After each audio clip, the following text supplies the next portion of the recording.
rip the plaster off and look back before we turn our attentions to the future. I suppose that the first question is: do you feel as if you were adequately backed in the transfer window? I think it was probably backed as best as we could. We tried to get more bodies in that probably ended up coming in. Over the last kind of couple of days of the window, we were actively looking for a secondary attacking player than what we ended up with. So yeah, look, I think there's a lot of probably noise around at the minute, and I see that. There's no hiding away from it. But now, from my point of view as head coach, I've got the bodies in that are in the building, and my full focus now is trying to get as many results as I can for the club and for the fans, really, ultimately, over anything else. And how close across that? Look, I know it's mad. Did Barnsley come? And I suppose it's not just about replacing Keeler Dunn, but about adding that forward with pace that we've all discussed across the course of the window. Yeah, I think, like I said, it wasn't from the want of trying. I'm obviously a little bit disappointed that we couldn't get one, of course, and I'm not gonna, sit here and go, oh, I'm really, really happy. Do you know what I mean? Because I think that would be, telling a false picture that the fans wouldn't be kind of, wouldn't believe in, really, if I'm honest. But yeah, look, we tried. There's no getting away from it. I think we were on the phone till the very last minute to try and get something done, and it just wasn't to be. Look, obviously we've lost a really good player in Devo, and we've obviously added Tom in, which is a positive one for sure. It was just the concern about getting another one was, with how many games we have in a short space of time, if anything was to happen to Tom or Didsy or whatever, are we a little bit short in that area potentially? But look, it is what it is. My focus is to put a good performances together, try and get good results, and to try and have an attacking team that, as we've shown in the last two games, that the fans can be really excited to come to Oakville or go to away games and watch really week in, week out for the next kind of 3 months of the season. I suppose the question that follows there is that, given the circumstances, and I suppose you didn't know Keeler Dunn was going until you knew he was going, but could Barnsley have been better prepared, particularly with regard, you needed a forward anyway? Yeah, I think it's really difficult. I think that's all hindsight now. I think it's very easy for someone to say, oh, could we have been more prepared? We were having recruitment meetings from early December weekly, and having talks and identifying players, and weeks go by and that changes because someone might have got injured, or someone that we might have felt needed to be changed. Someone picked up their form, and it can change weekly. But what I will say is that there was recruitment meetings in place from a weekly basis from the start of December, and we did everything possible to make the squad as strong as we can. Look, Dave obviously left very, very late. We knew Dave was a very, very good player, and we weren't sure if anyone would come with a number that the club would be happy with. But I think it was very, very late when Wrexham obviously did. We all felt like it was a really good deal for all parties. And then obviously we ended up where we were off the back of that late deal. So I don't think there should be any fingers pointed in terms of the process, because that process had started long before the January window. Moving forward then, in terms of discussions, will you see some of the money that has been accrued for whatever you want to do in the summer then? Will you be able to get the chance to reinvest whatever's left? And I get that there's cuts that go to different places to help build the squad in the summer. I think that conversation is probably a long way off, if I'm honest. We've literally just closed the January window. We're only a couple of days since, we're still in the same week since it's been closed. So the summer talks, I think, are well off. I think everyone needs to, stay a little bit calm now in this moment and really focus on the players that are in the building, and really, take care of the games that are coming up. And in the right time, we'll speak about the summer and how that's going to look. Right now, it's way too new from the January window to be talking about the summer. I know that you've mentioned about looking at the free agent market in the basic sense, and nothing was close the other night. Understandably, there's a game, etc. But as things moved on since then, or even in the basic sense? Is there anybody you think that could add to the squad? Yeah, I think we've definitely been looking for sure, and I want to make that clear, but there's not as much as what you would think. I think there'd be more in the summer, where the window closes and people try and become free agents just before the end of the window because, then they can leave for free to go somewhere and it's a lot easier. Does that happen very regularly in January? Not really. So we have been looking, and if something came up that we thought, that's not a bad one and he can definitely add something to us, we will pursue that. But right now, from the names I've seen, there's not loads out there currently. Not just about Keeldon, of course, but as deadline day came to fruition, or across the weekend, how much of a chance was there that Luca Connell might have left? I think there was interest in a couple of our top players, ones that attract interest. Luca attracted interest last summer. Reyes obviously attracted interest coming into this January, and Luca attracted interest again coming into this January. But I think we were very clear that we didn't want to lose our best players unless there was a real good number, like all players, by the way, whether it's, like I said last week in my press conference, whether it's Kieran Flavel or Georgie Gent or Luca Connell or Reyes, everyone's got a number. And there was nothing really there from that point of view to say that number was high enough to let these kind of players go. I think Davo was a really fair deal for everyone, and that was the reason why Davo ended up leaving to a club, by the way, that's a really good football club and have got real ambitions to move forward. So I think that fitted the bill for all parties. But from everyone else's position, I didn't think there was too much opportunity for them to move on, and obviously I'm very, very happy with that because it makes our squad a lot stronger. And with regard to Cleary, he's kind of had a whirlwind 6 months in the fact that he was seen as a potential and almost an untried kid to a certain extent, to have having had his naming rights and significant interest in him. So now he's here. What's the challenge for him? Yeah, I think he needs to keep improving. I think he's had a real quick, rise in terms of what he signed here in the summer and where he is at now. In my opinion, I think the window is closed now for him, and that would be great for him. I think he needs to really improve and knuckle. Not that he doesn't. He needs to knuckle down. By the way, he's a fantastic pro and always wants to do better. But I think he needs to do a little bit more. Personally, I think he's had a real good 10 or 12, 14 games. And I think he needs to keep working now on his off the ball work. I think he needs to keep working on his final third work. I think the last, couple of games he's got in numerous 1v1 situations, and I think he can definitely improve in them scenarios.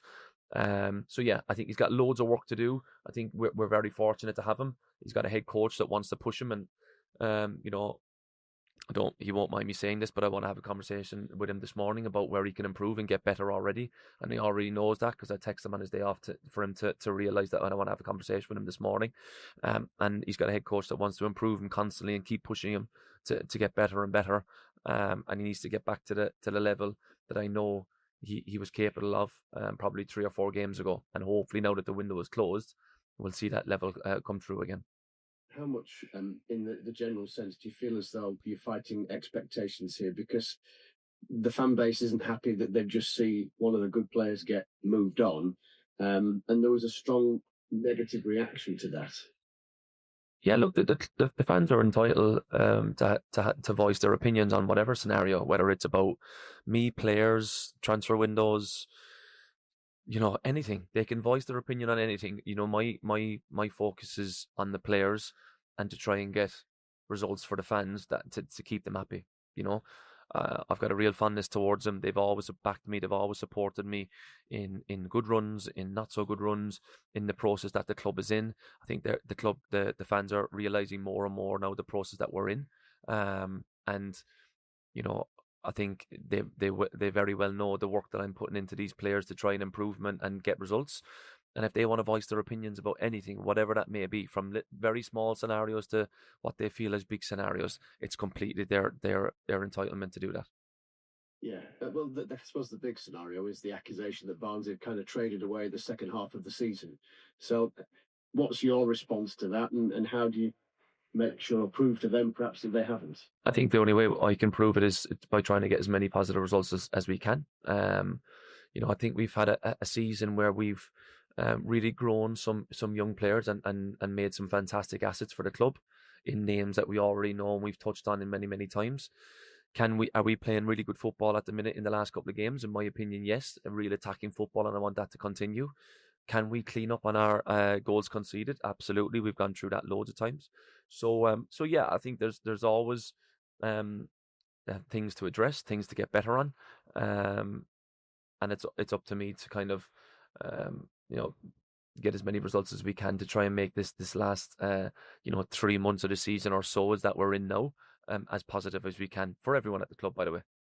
And look, yes, as we sort of shift on to direct football-related matters, how are you trying to address defensive resolve? And, yes, at the top end of the pitch, things have been pretty good, haven't they? But at the other end, less so. Yeah, I think the same as we have been doing and scratching my head over it for numerous weeks now. I think I had a look yesterday again. I think third highest goal scorers, I think, goals scored and third most conceded, I think, and that's with probably 3 games on hand on some teams.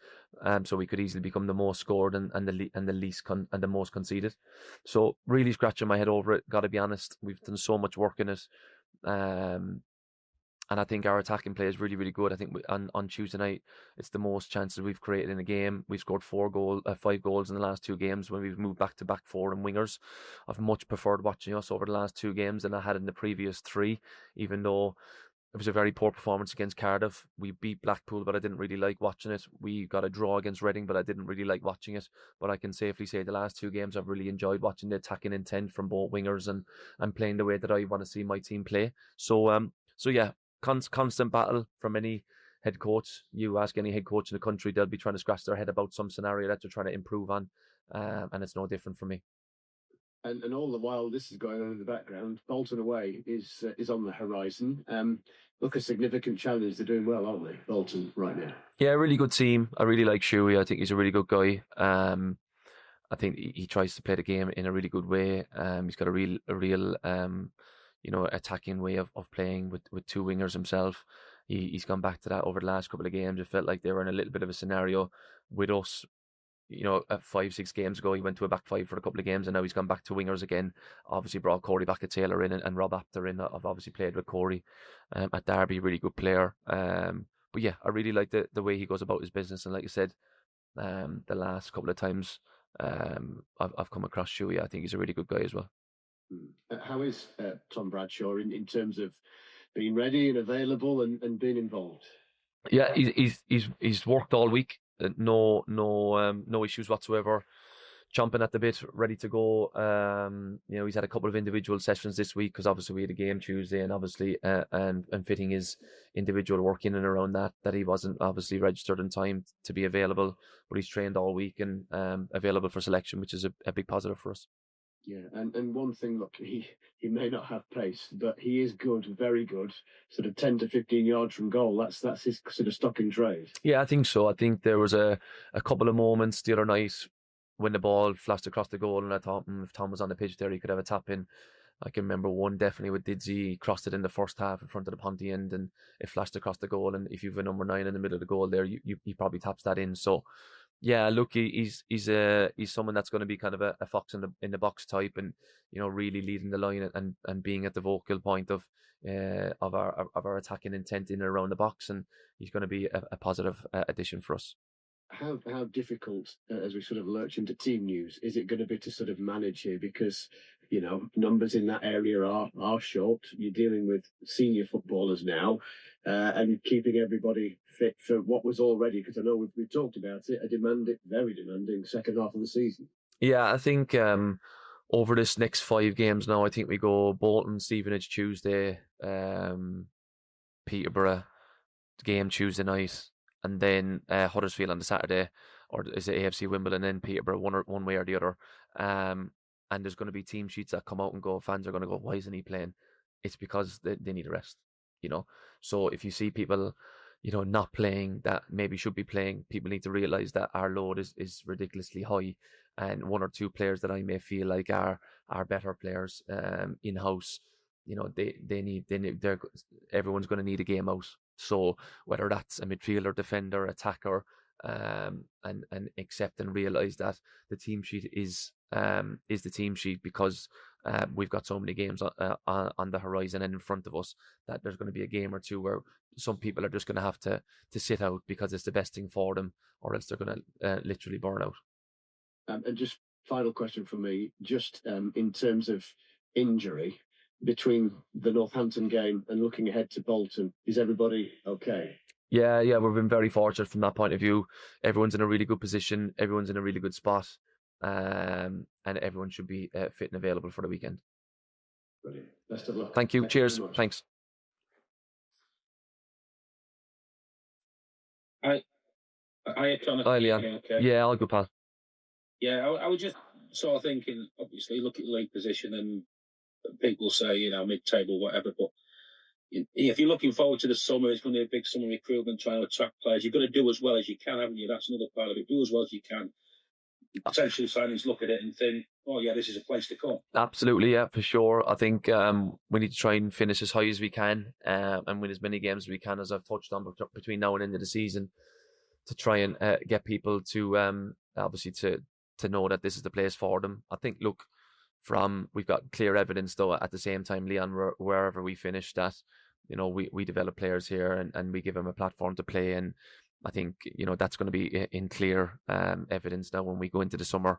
We're going to be playing a real attacking style of football that people want to be involved in as well. So I think the league position is one, but I think we can safely say that over the course of the season we've scored plenty of goals, and we're going to be playing with wingers and attacking each game, and we'll be developing young players as well on top of that. So I think other things will take care of itself as well.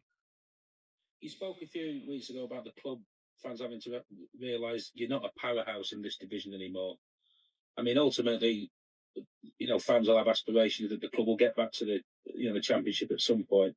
What sort of model would you find? Is it something like a Lincoln model where you'd sort of develop gradually over a few years and then hopefully, have a go for the Championship? It's not going to be a model like, say, at Huddersfield, where you're just going to be owed a lot of money to it, for instance. Yeah. It's not a Stockport scenario. It's not a Bolton scenario. It's not a Huddersfield scenario. I think we need to look at it in a little bit of a different way now. Obviously, build. Lincoln's a very good example. They've built over the last 3 or 4 years, and gone step by step over. And they're going to go very, very close. This season, and they've done incredibly well. So yeah, there is a couple of clubs that you can kind of identify that they go approach it in a different way, and we just have to at the minute, and hopefully over time we'll build a team and we'll get into a better place year on year and move forward and try and get into the Championship, where we all want to be, by the way, just in a slightly different way. I mean, the club's done very well bringing the young players in the rares and developing them, and we'll hopefully be sold on at some point in the future if his development continues. But as part of it, also you've got to be able to go out and, not all the time, but sort of speculate a little bit, bring people in like Keeler Dunn, who maybe cost a little bit. They do well, and you sell them on. Is that going to be part of it as well? Yeah, I think so. I think there's a real fine balance in between, yes, go younger and create these players that we all want to see and the excitement of it, and then obviously the scenario that there'll be assets and you can sell them on and make money in a completely different way, or a different way to a Bolton or to a Stevenage or not a Stevenage, sorry, a Stockport. I beg your pardon. So yeah, I think that's obviously one way, but I think then they needed to be guided by a couple of older lads. They need people like David McGoldrick and Mark Roberts and Owen O'Connell. They need to be guided then as well, just because you every position can't be young. There need to be a fine balance to make your team as balanced as possible. So I definitely do think that the young route is brilliant and it excites me, and I love developing players. But obviously, then you do need a couple of tried and tested, absolutely, to come through and help them young lads along. But it's not just veterans, it's people. I mean, Keeler Dunn came in, he was sort of 25. Players of good standing in the EFL who, you might have to spend a bit on, sort of thing. Yeah, again, that's a conversation for the summer. I think them conversations will be happening over the next couple of months. Whether we'll be using a free agent market to bring in, an Owen O'Connell or a Tenai Watson and helping young lads, or you spend some money to try and bring in a Keller done to make you stronger, and then obviously you can still sell that Keller done on for X amount of money like he's just done. So I think there's a variety of ways you can go about your business, but for us, it's probably the balance of kind of all three that we've mentioned. I suppose finally for you as well, Conor, you've been in the job not quite a year, but you get disappointment as managers, don't you? After sort of, it's part of the ride in dealing with it, isn't it? You know, every sort of manager, you lose top players, and that's sometimes the way it goes, isn't it? Really? Exactly. Yeah. Look, it's is it a year, Leon? Yeah. Jesus. Thanks for reminding me. It feels about 4. But yeah, no. Yeah, I just think we need to. It's part of the process, you know. You every single day there's small disappointments that people mightn't see, and there's small big positives as well. By the way, you know, it's a daily scenario of you come in and you go, oh, he's not training today. I'd love him for this session. Oh, we've got, you know, look how good he's improved over the last couple of weeks. What an amazing positive that is.